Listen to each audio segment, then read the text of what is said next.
नाथ good evening समस्त को। तो आज मुझे सका भिड कर कहीं टाइम हो नाला कहीं आज मो झीर जन्मदिन तो रोषेईबास एपटे व्यस्त थी। तो कहले क्या जन्मदिन केक फेक काट सारापर भिड करी। तो रोषे जाता छुआ मैंने आसते केक फेक कटाला छुआ मैंने खाई गले। तो देखी केकटा लिख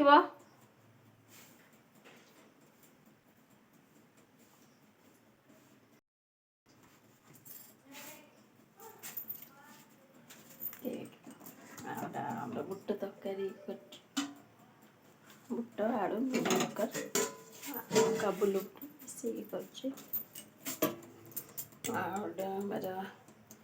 सुजी क्षीरी सुजी सिमेई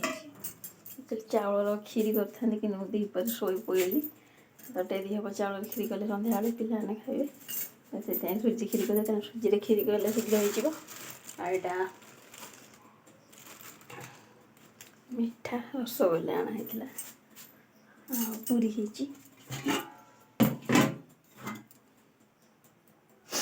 तो आपण देखिए दूसरी आज रोषे दिन जाक व्यस्त थी। दीपर दिन जाक 5टा 5:30 उठुची ना तो थका लगुच 2 घंटा रेस्ट न भल लगे से दिन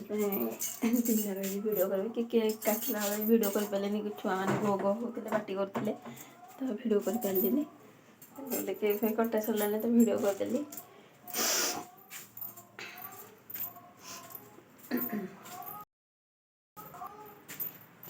पुओ भारी दुष्ट हो पाठ पढ़ा बसदेली खाली पानी खेलुँ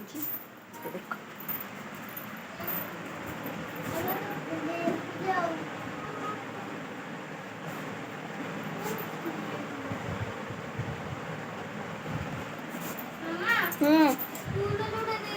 हाँ हाँ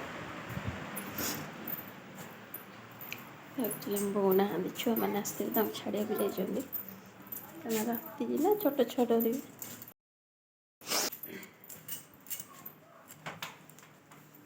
एक्चुअली सत कहले सेमती किसी प्रोग्राम कि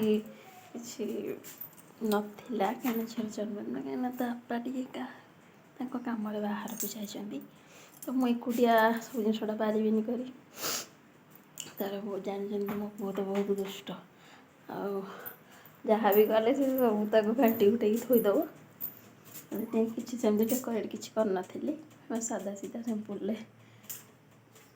केक आणिकी 10-15 जन 10-12 जन छुआ को डाकी बेलून जहाँ जमी अल्प अधिक सजई से तो ये राति है खाइबू खाइबू दिन जाक सन्ध्या चा पीकि जहाँ मिक्सचर फिक्सचर खाऊ तो खाइबू मुझे तो खाइनी बापा को खाई छुआ मैंने भी खाई ना केक जहाँ खाई रसगोल्ला अल्टे खाई बस तो जाऊँ पुओ को खुआदेवी तो रखुची।